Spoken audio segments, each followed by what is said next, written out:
Welcome everyone, this is मन्नत official YouTube channel. National institute of technology के recruitment rule की class है जो आज आपकी होने वाली है। तो 28 को फाइनल एग्जाम है जो एनआईटी जालंधर के कैंडिडेट्स का होने वाला है। उससे पहले 26 को उनका स्किल टेस्ट भी होना है जो क्वालिफाइंग इन नेचर रखा गया है। जो टेस्ट को क्वालिफाई करेगा उसको फाइनल एग्जाम के लिए एंट्रेंस दिया जाएगा और 28 तारीख को ही एक दिन के गैप के बाद आपका पेपर कंडक्ट करवाया जाएगा। तो पेपर कंडक्ट करवाने से पहले ऑलरेडी आपको पता होगा 60 मार्क्स का आपका पेपर होगा, 1 मार्क्स का एक क्वेश्चन होगा। इसका मतलब है 60 क्वेश्चंस आपके पेपर में देखने को मिलेंगे।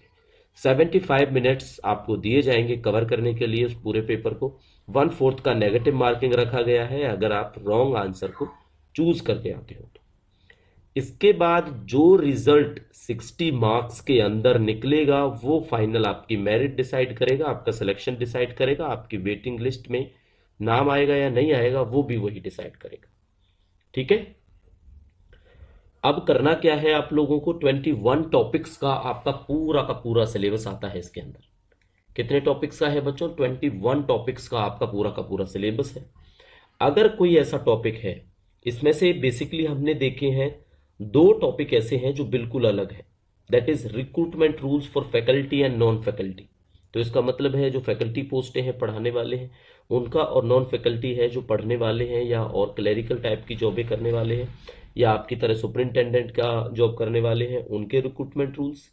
यूजी पीजी एंड डॉक्टरल के जो ऑर्डिनेंसेज हैं नेटर के, एनआईटी जालंधर के, अंडर ग्रेजुएट प्रोग्राम्स में आपका बीटेक आता है, पोस्ट ग्रेजुएट प्रोग्राम में आपका एमटेक आता है, अंडर ग्रेजुएट में बीएससी बीएड इंटीग्रेटेड प्रोग्राम है एनआईटीज के अंदर करवाया जाता है वो आता है, और डॉक्टरल ऑर्डिनेंसेज में पीएचडी आती है इंजीनियरिंग के अंदर।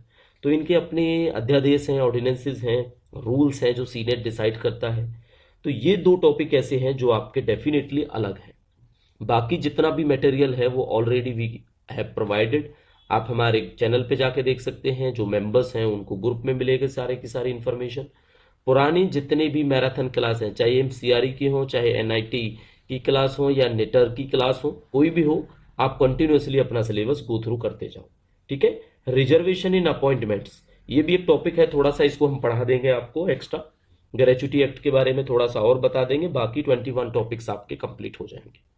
21 में से आज बात करेंगे रिक्रूटमेंट रूल्स की। तो डेफिनेटली ये क्लास एक अलग होगी जो आज तक मन्नत ऑफिशियल यूट्यूब चैनल पर नहीं हुई, क्योंकि रिक्रूटमेंट रूल्स हमने कभी देखे नहीं। हम लोग करते क्या है, पोस्ट का एडवर्टाइजमेंट आता है और उसकी क्वालिफिकेशंस क्या है, क्राइटेरिया क्या है वो पढ़ते हैं, वही तो रिक्रूटमेंट रूल होता है। लेकिन रिक्रूटमेंट रूल के अंदर पूरा क्राइटेरिया मेंशन होता है, कौन सी पोस्ट डायरेक्ट रिक्रूटमेंट में आएगी, कौन सी बाई प्रमोशन आएगी, जब आप लग जाते हो उसके बाद में क्या क्राइटेरिया है वो आपको आरआर से समझ में आ जाता है, दैट इज रिक्रूटमेंट रूल्स। तो आज आपके रिक्रूटमेंट रूल पढ़ने वाले हैं। लेकिन एक चीज आपने याद रखनी है, 21 टॉपिक्स हैं। 21 टॉपिक्स के अगर एक टॉपिक की बात करें जो रिक्रूटमेंट रूल का है, इसको आप पढ़ोगे तो कितनी सारी पोस्टें हैं, 60 से 70 80 पोस्टें होती हैं किसी इंस्टीट्यूट के अंदर। सारे के सारे रिक्रूटमेंट रूल आप पढ़ोगे, अपना टाइम वेस्ट नहीं कर सकते आप इससे ज्यादा, है ना। क्योंकि आपको पता है 21 टॉपिक में से अगर 60 क्वेश्चन आने तो एक टॉपिक में से 2-3 से ज्यादा क्वेश्चंस आपको देखने को नहीं मिलेंगे। जब 2-3 से ज्यादा नहीं मिलेंगे तो आप उसमें कितना टाइम वेस्ट करोगे, उससे बढ़िया है कि आप अपने 20 टॉपिक्स को और मजबूत करो। बिल्कुल पॉइंट की बात है ये। तो हम क्या करने वाले हैं इसके अंदर, जो भी बेसिक पोस्टें हैं, फैकल्टी हो या नॉन फैकल्टी, फैकल्टी में तो हम सारा पढ़ेंगे, assistant professor, associate professor, professor, senior professor, 4 पढ़ना है हम लोगों ने। इसके बाद नॉन फैकल्टी में हम क्लर्क का पढ़ लेंगे, यूडीसी का पढ़ लेंगे, असिस्टेंट का पढ़ लेंगे, सुप्रीडेंट का पढ़ लेंगे। ठीक है, बड़ी पोस्टें जो भी आती हैं, रजिस्ट्रार, डेप्यूटी रजिस्ट्रार, वो थोड़ा सा देख लेंगे, बाकी हमें पढ़ने की जरूरत नहीं पड़ेगी। ठीक है, चलो तो विदाउट एनी डिले स्टार्ट करेंगे। आज बिल्कुल न्यू क्लास है। चलो बच्चों, तो देखो बच्चों, टोटल 52 ऐसी पोस्टें हैं जिनके रिक्रूटमेंट रूल्स अवेलेबल हैं। तो जब भी आप एनआईटी के रिक्रूटमेंट रूल्स पढ़ोगे तो एक तो एनआईटी के 2017 के रिक्रूटमेंट रूल्स हैं, एक 2019 के रिक्रूटमेंट रूल्स हैं। ठीक है, आर आर बोलते हैं इनको, क्या बोलते हैं, रिक्रूटमेंट रूल्स को आर आर बोलते हैं। तो डेफिनेटली हम 2017 वाले रूल्स हैं उनको पढ़ेंगे, 19 वाले रूल्स हैं उनको पढ़ेंगे, क्योंकि वो अपडेटेड मिलेंगे हमें। ठीक है, चलो तो 2019 के जो अपडेटेड रिक्रूटमेंट रूल्स हैं उसकी जनरल गाइडलाइंस है, एक्ट क्या है, स्टैट्यूट क्या है, मेथड ऑफ रिक्रूटमेंट क्या रहेगा, अदर सर्विस कंडीशंस क्या रहेंगी, ये सब बेसिक है। ठीक है, इसकी आपको कोई ज़रूरत नहीं है। बस आपसे पूछा जाएगा, सबसे पहले हम क्लियर कर देते हैं रजिस्ट्रार के बारे में। ठीक है, किसके बारे में पढ़ना है हमने? रजिस्ट्रार के बारे में पढ़ना है। तो रजिस्ट्रार की एक पोस्ट होती है इंस्टीट्यूट के अंदर, एनआईटी के अंदर रजिस्ट्रार की एक पोस्ट है। अगर हम बात कर ले एनआईटी जालंधर की, वैसे भी किसी इंस्टीट्यूट के अंदर एक पोस्ट से ज्यादा नहीं होती रजिस्ट्रार की पोस्ट, एक ही पोस्ट होती है रजिस्ट्रार की। तो पहली बात तो आपको रजिस्ट्रार का समझ लेना है कि ये ग्रुप ए की पोस्ट है, ये भी इजी था। अब इनके पे बैंड पे पढ़ेंगे हम कि पे बैंड कौन सा है, क्या रखा जाता है। तो सबसे पहले हमें इनकी ग्रेड पे से ज्यादा मतलब होता है। पेपर में पूछा जाता है तो ग्रेड पे के बारे में ज्यादा पूछा जाता है। तो ग्रेड पे इनका 10,000 होता है। कितना होता है? 10,000। जैसे अभी आप सुपरिंटेंडेंट की तैयारी कर रहे हो एनआईटी जालंधर के लिए, तो उसका ग्रेड पे 4200 रखा गया है, दैट इज लेवल 6। अब 10,000 कितना होता है? टेबल देखो 7 सीपीसीपी की, और सीपीसी दैट इज सेंट्रल पे कमीशन। और आप इस वीडियो के कमेंट सेक्शन में आप कमेंट करके बताओ कि ग्रेड पे के अकॉर्डिंग इनका लेवल 13 होगा, 14 होगा, 15 होगा, कितना होगा आपने बताना है। ठीक है, ग्रेड पे के अकॉर्डिंगली। एज लिमिट की जो बार है यहाँ पे, एज लिमिट यहाँ पे 56 साल तक रखी गई है, 56 ईयर्स होती है इनकी एज लिमिट। ठीक है, अब बात आ जाती है मेथड ऑफ रिक्रूटमेंट की। तो मेथड ऑफ रिक्रूटमेंट इनका होता है बच्चों डेप्यूटेशन। तभी सो आपसे पूछते हैं ये डेप्यूटेशन एंड फॉरेन सर्विस के रूल्स। तो डेप्यूटेशन को इंक्लूडिंग शॉर्ट, यहां पे लिख देते हैं हम, शॉर्ट कॉन्ट्रैक्ट होता है, short term contract. Short term contract, short term contract fix है, इतने साल के लिए रहेगा। तो आप देखोगे 5 साल, या तो वो रजिस्ट्रार 5 साल सर्व करेंगे, या attaining the age of 62 years, जो पहले हो जाए तो उनका टेन्योर खत्म हो जाएगा। तो मैक्सिमम एज कितनी होती है रजिस्ट्रार के लिए? 62 साल। और मैक्सिमम टेन्योर कितना होता है? 5 साल। ठीक है, अगर इसमें कोई चेंज होता है तो गवर्नमेंट ऑफ इंडिया की कोई नोटिफिकेशन आती है, उसके मुताबिक ये चेंज हो सकता है, और कोई बड़ी बात नहीं है इसके अंदर चेंज करने वाली। तो रजिस्ट्रार के बारे में बात कर रहे हैं, तो एजुकेशन क्वालिफिकेशन, जब हम फॉर्म फिल करते हैं, अगर मान लो हम रजिस्ट्रार का फॉर्म फिल करें, तो हमें क्या चाहिए? हमें मास्टर्स चाहिए। और मास्टर्स में भी परसेंटेज की बात है, एटलीस्ट 55%, कम से कम 55% के साथ मास्टर्स चाहिए हमें। ठीक है, क्लियर हो गया होगा आपको मास्टर्स के बारे में। इसके बाद एक्सपीरियंस की भी रिक्वायरमेंट होती है, ये ईक्यू नहीं लिखेंगे यहाँ पे, एक्सपीरियंस लिखेंगे। एक मिनट, ये क्या हो गया बच्चों, ये एक्सपीरियंस लिखेंगे यहाँ पे हम। ठीक है, तो एक्सपीरियंस कितना रिक्वायरमेंट होती है भाई? एटलीस्ट 15 साल का एक्सपीरियंस होना चाहिए उनको, 15 ईयर्स का एक्सपीरियंस। ठीक है, अगर वो एपी है तो असिस्टेंट प्रोफेसर है। अब तो आप देखोगे 7,000 का तो मिनिमम है, ग्रेड पे के अंदर होना चाहिए, 8 साल का होना चाहिए।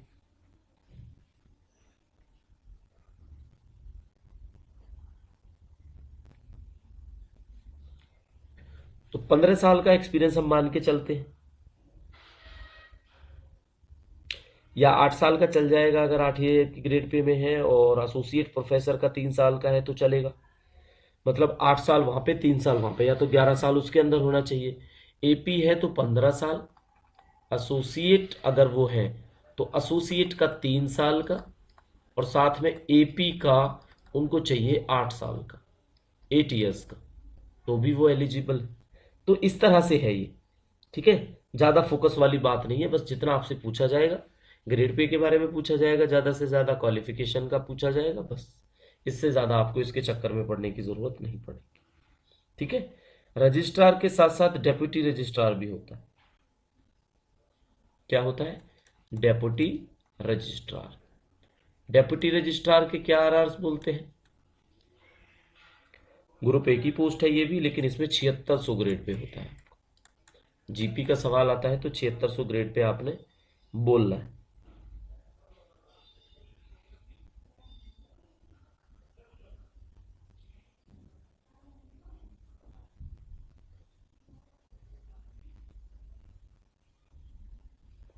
ठीक है। इसके बाद जो डिपार्टमेंटल प्रमोशन कमेटी होती है, जिसको हम डीपीसी कहते हैं, आपने सीसीएस रूल में पढ़ा होगा। इसके बाद ये डीपीसी होके इनकी 7600 ग्रेड पे से ये लेवल उठ जाता है इनका, एक 8700 ग्रेड पे तक ये चले जाते हैं। लेकिन ये 8700 ग्रेड पे जाने के बाद इनका डेजिग्नेशन चेंज हो जाता है और उसको बोलते हैं हम ज्वाइंट रजिस्ट्रार। क्या बोलेंगे इनको? Joint registrar. तो ये जो डेप्यूटी रजिस्ट्रार थे, ये ज्वाइंट रजिस्ट्रार बन जाते हैं डीपीसी के बाद। और डीपीसी की क्या पॉसिबिलिटी है? 5 साल मिनिमम। ठीक है, 5 साल 7600 ग्रेड पे डेप्यूटी रजिस्ट्रार काम करने के बाद ये डीपीसी से 8700 ग्रेड पे में चले जाते हैं। ठीक है। इनके लिए भी क्वालिफिकेशन की अगर हम बात करेंगे तो एजुकेशन क्वालिफिकेशंस में मास्टर्स चाहिए 55% मैंडेटरी। तो 55% तो आप रट लो। ठीक है, चाहे आपने असिस्टेंट रजिस्ट्रार बनना है, चाहे डेप्यूटी रजिस्ट्रार बनना है, चाहे रजिस्ट्रार बनना है, 55% मिनिमम है, इतना आपको चाहिएगा ही चाहिएगा। ठीक है, 55% हो गया। साथ के साथ एक्सपीरियंस कितना चलेगा? 9 साल का एपी का चलेगा। 5 साल का अगर असिस्टेंट रजिस्ट्रार का भी है आपका 5400 ग्रेड पे में, तो भी आप डेप्यूटी रजिस्ट्रार बन सकते हो। ठीक है, लिखे यहां पे असिस्टेंट रजिस्ट्रार, क्योंकि असिस्टेंट रजिस्ट्रार भी एक क्लास होता है, लेकिन वो 5400 ग्रेड पे होता है। 5400 ग्रेड पे और प्लस में, यहाँ पे प्लस है ये 5 ईयर एक्सपीरियंस, 5 साल का एक्सपीरियंस होगा तो डेप्यूटी रजिस्ट्रार के लिए वो एलिजिबल हो जाते हैं। बस, इससे ज्यादा आपको पढ़ने की जरूरत नहीं पड़ेगी। ठीक है। प्रोवेशन का पूछे तो बड़ी पोस्टों का प्रोवेशन अगर ये है तो प्रोवेशन कितना होता है इनके अंदर? 1 साल होता है, 1 साल से ज्यादा प्रोवेशन नहीं होता। ठीक है। 75% यहां पे होगा डायरेक्ट रिक्रूटमेंट और 25% यहां पे होता है प्रमोशन। प्रमोशन अगर फेल कर जाता है तो होगा डेप्यूटेशन। ठीक है, if promotion not applicable, fail हो जाता है। ठीक है, चलो असिस्टेंट रजिस्ट्रार के बारे में आप क्यूरियस हो, अब उसको बता देते हैं। असिस्टेंट रजिस्ट्रार के बारे में क्या है? असिस्टेंट रजिस्ट्रार तो देखना बच्चों, हम आपको बता चुके हैं, ग्रेड पे आपसे पूछेंगे तो 5400 ग्रेड पे हो जाएगा आपका असिस्टेंट रजिस्ट्रार के लिए। ठीक है। एज की अगर बात पूछी जाएगी आपसे, एज, तो एज 35 साल से ज्यादा नहीं, 35 ईयर्स मैक्सिमम। ये जनरल कैंडिडेट के लिए, अगर कोई ओबीसी है तो 38 साल है, एससी एसटी है तो 40 साल होता है। ठीक है, क्योंकि रिलैक्सेबल है। और डिपार्टमेंटल कैंडिडेट्स को भी रिलैक्सेबल है। यहाँ पे नोट कर लेना, एक क्वेश्चन अगर आता है तो डिपार्टमेंटल का अगर पूछते हैं, डिपार्टमेंटल, तो डिपार्टमेंटल एम्प्लॉयज जो है, अगर कोई ऐसा एलिजिबल हो जाता है तो उनको 5 इयर्स रिलैक्सेबल। ठीक है, कितने साल रिलैक्स हो जाएगा उनको? 5 साल का रिलैक्सेशन हो जाता है। 55% के साथ ही इनको चाहिए मास्टर्स, लिखे यहां पे मास्टर्स, 55% के साथ मास्टर्स इनको चाहिए। ठीक है, लेकिन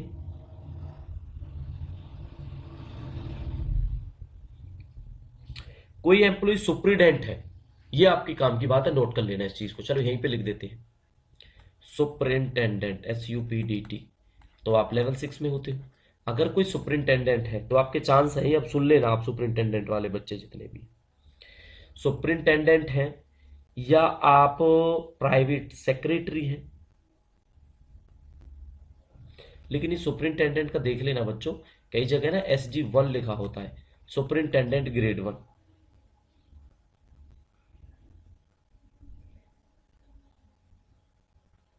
तो 5 साल की सर्विस, 5 ईयर एक्सपीरियंस आपको चाहिए और आप एलिजिबल हो जाओगे। किसके लिए? किसके लिए एलिजिबल हो जाओगे भाई? या तो आप सुपरिंटेंडेंट हो, या आप PS हो, प्राइवेट सेक्रेटरी भी हो। तो 2 साल की सर्विस, हाँ बच्चों यहाँ पे थोड़ा सा गलत हो गया, 2 साल, यहाँ पे PS भी लिख देते हैं, PS प्राइवेट सेक्रेटरी।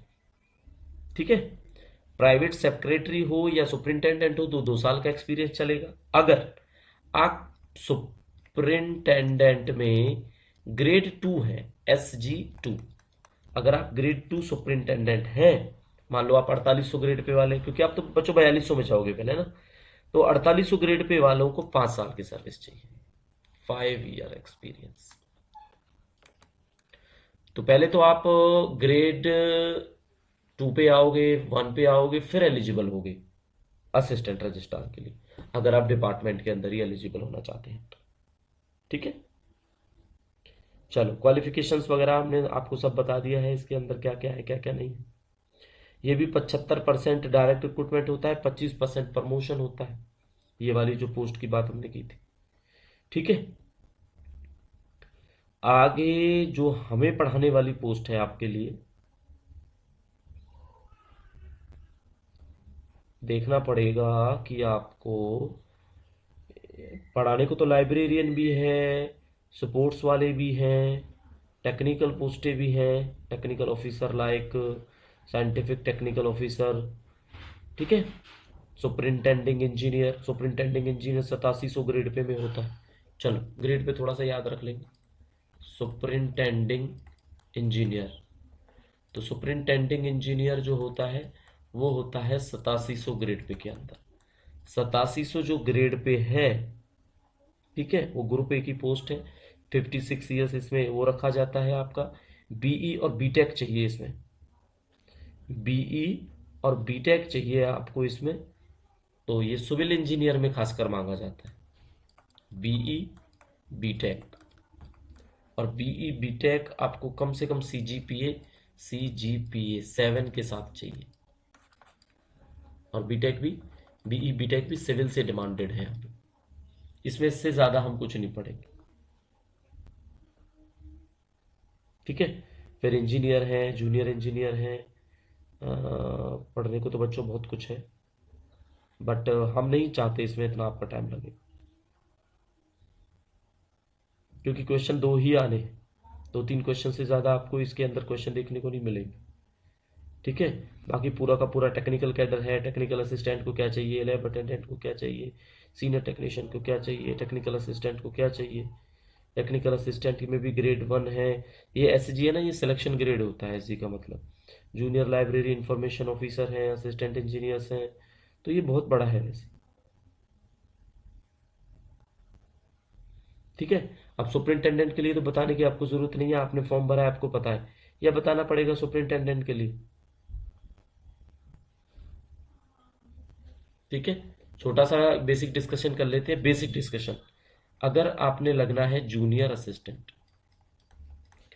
तो 18 से 27 इसके अंदर एज रखी जाती है जनरली। ठीक है, 2000 ग्रेड पे की जॉब होती है जूनियर असिस्टेंट, यानी कि ये रहता है बच्चों आपका लेवल 3 आ जाता है। कितना आ जाता है, लेवल 3 आ जाता है जूनियर असिस्टेंट क्लर्क की जो पोस्ट है यहाँ पे। 27 साल एज रखी जाती है, 1 साल का प्रोबेशन होता है। वैसे सेंट्रल गवर्नमेंट में 2 साल का प्रोबेशन है, लेकिन आप याद रखना इनके अंदर 1 साल का प्रोबेशन है इस पोस्ट पे भी। 75% डायरेक्ट रिक्रूटमेंट है, 25% आपका बाय प्रमोशन होता है। ठीक है, जूनियर असिस्टेंट के लिए। और वैसे क्वालिफिकेशन में क्या चाहिए, 12वीं चाहिए, 35 की स्पीड चाहिए, तो क्वालिफिकेशन तो हम आपको बताएंगे नहीं। अब यहाँ पे आ जाते हैं जूनियर असिस्टेंट के बाद हम सीनियर असिस्टेंट पे। सीनियर असिस्टेंट सीधा हो जाता है लेवल 4, एज मांगते हैं 18 से 33, यहाँ पे ये एज बढ़ जाती है। ठीक है, क्वालिफिकेशन अभी भी इन्होंने 10+2 ही मांगना है, ये भी 10+2 मांगना है, इसमें भी 10+2 मांगना है। ठीक है, 50% डायरेक्ट रिक्रूटमेंट और 50% बाय प्रमोशन होता है ये भी। ठीक है, अब इसके बाद असिस्टेंट पे आओगे आप। असिस्टेंट का भी ग्रेड सिलेक्शन ग्रेड 2 होता है, तो वो आएगा लेवल 5 के अंदर, और ग्रेड 1 जो होगा वो आएगा लेवल 6 के अंदर। ठीक है, लेवल 6 के अंदर आएगा।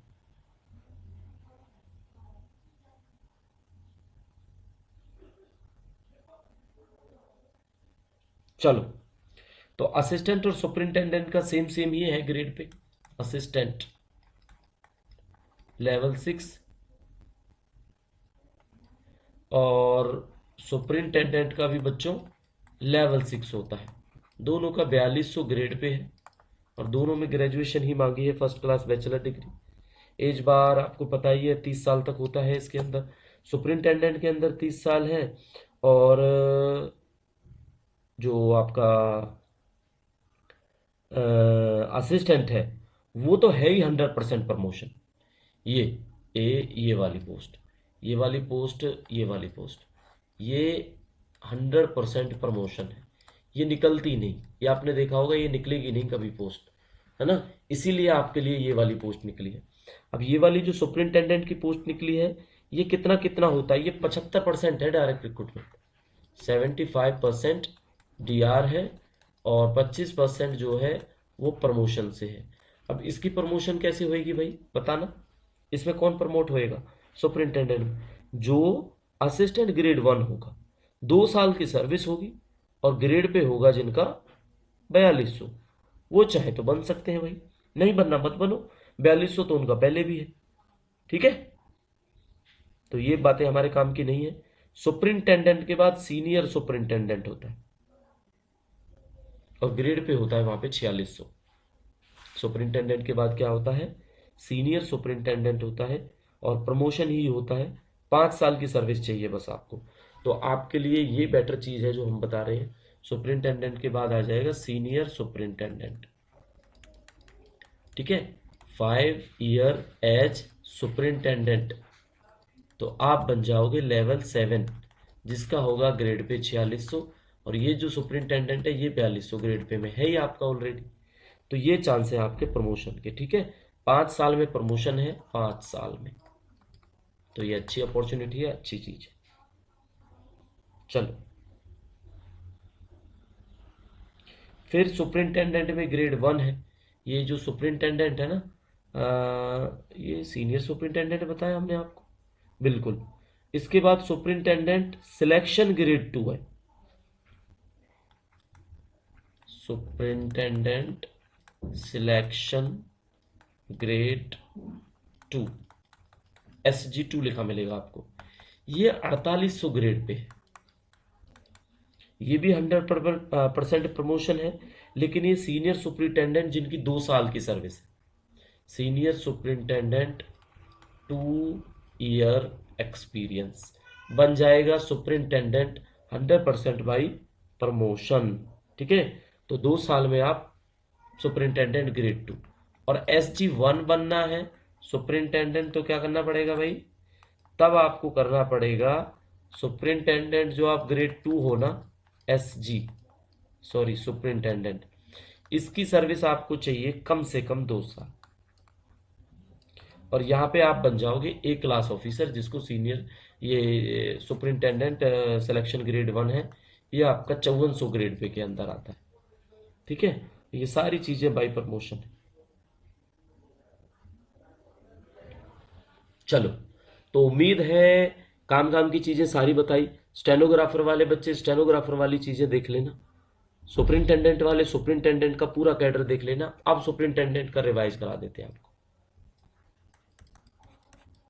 सबसे पहले बनोगे आप सुपरिंटेंडेंट, सुपरिंटेंडेंट होता है यहाँ पे 4200 ग्रेड पे, ठीक है। 4200 ग्रेड पे बनने के बाद आप लोगों को सुपरिंटेंडेंट तो क्लियर हो गया, सुपरिंटेंडेंट ग्रेड 2 आएगा फिर, या सीनियर सुपरिंटेंडेंट आएगा, फिर आएगा बच्चों सीनियर सुपरिंटेंडेंट, तो ये आएगा सीनियर सुपरिंटेंडेंट, और सीनियर सुपरिंटेंडेंट आपका कितना ग्रेड पे में रखा गया है, 4600 ग्रेड पे में रखा गया है, ठीक है। और यहाँ पे चाहिए आपको 5 साल की सर्विस, 5 साल।